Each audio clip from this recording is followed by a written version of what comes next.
তীব্ৰগতিত কামবোৰ চলি আমি ইনফ্লুৱেঞ্চাৰ মই সকলোৰে কথা নকওঁ, ভাল ইনফ্লুৱেঞ্চাৰ যদি আপোনালোকে কবলত পৰিছে ভাল হ'ব, আৰু যদি বেয়া ইনফ্লুৱেঞ্চাৰ কবলত পৰিছে বেয়া হ'ব। আমি আজিৰ তাৰিখত কিছুমান কথা নকৈ নোৱাৰি ক'ব লাগিব। আমি বহুত অসমৰ আমি কাক অনুকৰণ কৰোঁ, অকণমান কথাবোৰ চাবচোন। মই ছাত্ৰ ছাত্ৰী বন্ধুসকলক কৈছোঁ, কাক অনুকৰণ কৰিব লাগে, কাক কৰি আছোঁ। আমি এইখন সমাজৰ যিসকল পুৰোধা ব্যক্তি তেওঁলোকৰ বিষয়ে বেছি আলোচনা নকৰোঁ, তেওঁলোকৰ বিষয়ে বৰ বেছি কথা নাপাতোঁ। তেওঁলোকে কেনেকৈ জীৱন সংগ্ৰামত ব্ৰতী হৈছিল, জাতিটোক আজি এই পৰ্যায়লৈ লৈ গ'ল, সেইখিনি কথা আমি অনুধাৱন নকৰোঁ। মই যিসকলৰ কথা অকণমান উনুকিয়াব খুজিছোঁ তেওঁলোকৰো একে অৱদান নাই, তেওঁলোকে একেবাৰে নাপাত্তা হ'বলগীয়া মানুহ, মই সেইটো ক'ব খোজা নাই। আমি পৰিশীলিত জীৱন যাপন কৰা অথচ সমাজখনত এটা প্ৰভাৱ বিস্তাৰ কৰিব পৰা মানুহখিনিক আমাৰ আদৰ্শ হিচাপে যদি ল'ব পাৰোঁ আমাৰ ভাল হ'ব। তেওঁলোকৰ ভাল কামবোৰক আমি যদি আদৰ্শ হিচাপে ল'ব পাৰোঁ আমাৰ ভাল হ'ব। আমি আজিৰ তাৰিখত এনে কিছুমান কথাকাণ্ডৰ দ্বাৰা অনুপ্ৰাণিত হওঁ যাৰ কাৰণে আমাৰ সমস্যা বাঢ়ে।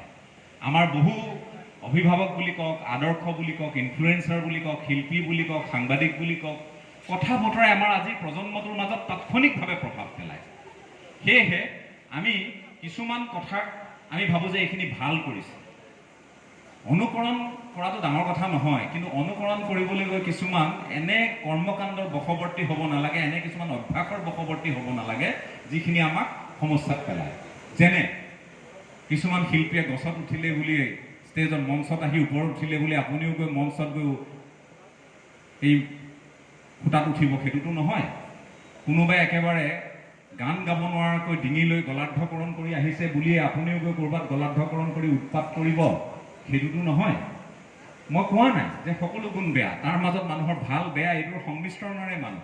ভাল গুণখিনিক কিদৰে সাৰোগত কৰিব পাৰি, ভাল কথাবোৰক মানুহক সহায় কৰা, মানুহক কোনোবা হাস্পাতালত আছে এবটল তেজ দিয়া, কাৰোবাক পাৰিলে 2 টকা অৰিহণা দি সহায় কৰি দিয়া, কোনোবা এজন এক্সিডেণ্ট দুৰ্ঘটনাত পতিত হৈছে তেওঁক হাস্পাতাললৈ লৈ যোৱা, এই কামখিনি মানৱীয় গুণ।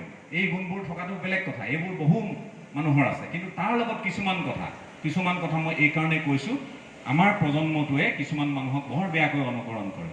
সেইকাৰণে আমাৰ বহুতৰে আদৰ্শ ছ'চিয়েল মিডিয়াত আজি যদি প্ৰণৱজ্যোতি গোস্বামী ডাঙৰীয়াই কিবা এটা দিয়ে, দেৱাশিষ শৰ্মা ডাঙৰীয়াই যদি কিবা এটা দিয়ে, হেমন্ত দাস ডাঙৰীয়াই যদি কিবা এটা কয়, এওঁলোকে কোৱা কথাখিনিৰ যিখিনি ভাল কথা সেইখিনিত ছ'চিয়েল মিডিয়াৰ জোখাৰে, মাপকাঠিৰ জোখাৰে আপুনি ইউটিউবত তেনেধৰণৰ ভিউজ নাপাব, আপুনি ফেচবুকত তেনেধৰণৰ হয়তো শ্বেয়াৰ নাপাব। কিন্তু চকুৰ আলিৰ কথা জানো আমাৰ মানুহবোৰে অনুকৰণ কৰি চকুৰ আলিক অপ্ৰয়োজনীয়ভাৱে আমি তথাকথিত চেলিব্ৰিটি আমি সজোৱা নাই, সজাইছোঁ নে সজোৱা নাই? গতিকে কিয় এই ভিডিঅ'বোৰ আমি এই কথাবোৰ কিয় অনুপ্ৰাণিত কৰোঁ, এই কথাবোৰ আমি কিয় শ্বেয়াৰ কৰোঁ? আমাৰো কেতিয়াবা ভুল হয়, আমাৰ ভুল কথাবোৰ আপোনালোকে নল'ব, শুদ্ধ কথাবোৰ যদি কিবা এটা ভাল কামত অহা কথা কওঁ সেইখিনি লওক, তাত নিশ্চয় আমিও অনুপ্ৰাণিত হ'ম, সমালোচিত হ'লে আমিও ভাল পাম। কিন্তু একে সময়তে আপোনালোকে চাবচোন, বহুতে কয়, আৰু মই ক'লে মোক মই কৈছোঁ বহুতাই যে মোক হয়তো ক'ৰবাত সমালোচনাই কৰিব, কোনোবাই হয়তো ক'ৰবাত এই আপুনি এই মানুহজনৰ কথা ইমান বেয়াকৈ কৈছে। আমাৰ কিমান সুদক্ষ, কিমান আমাৰ এই জাতিটো সাংস্কৃতিকভাৱে চহকী কৰা অভিনেতা শিল্পী আছিল। মই বহু সময়ত কৈছোঁ যে আজি বিজু ফুকনৰ ডেকা হাঁহিটোৰ পৰা, নিপুণ গোস্বামীৰ সাৱলীল অভিনয়ৰ পৰা, ইভা আচাৰৰ কথা, কলাগুৰু বিষ্ণুপ্ৰসাদ ৰাভাৰ কথা, ৰূপকোঁৱৰ জ্যোতিপ্ৰসাদ আগৰৱালাৰ কথা, ৰসৰাজ লক্ষ্মীনাথ বেজবৰুৱাৰ কথা, তেওঁলোকে কি কৰিছিল, তেওঁলোকে কি ধৰণে জাতিটোক আগবঢ়াই নিছিল, এই প্ৰজন্মটোৱে যদি অকণমান ভালকৈ অধ্যয়ন কৰে বহু নেতিবাচক চিন্তা চেতনাৰ পৰা আপোনালোক আঁতৰি আহিব পাৰিব। আপোনালোকে অৱকাশেই নাপাব এই গ্ৰন্থসমূহ তেওঁলোকৰ কথাবোৰ যদি অধ্যয়ন কৰে। দুৰ্ভাগ্য হ'ল যে তেওঁলোকক লৈ বৰ সাংঘাতিক, তেওঁলোকক লৈ ভিডিঅ', তেওঁলোকক লৈ বৰ্ণনা, হয়তো কাৰোবাক উৎসাহিত কৰিব পৰা, কথা ক'ব পৰা হয়তো মানুহৰ ক'ৰবাত অভাৱ থাকিলেও সেইখিনি হয়তো গুৰুত্বহীন কৰি তোলা এটা পৰিৱেশ, এইখিনি আমি অনুভৱ কেতিয়াবা কৰোঁ, বৰ দুৰ্ভাগ্যজনক।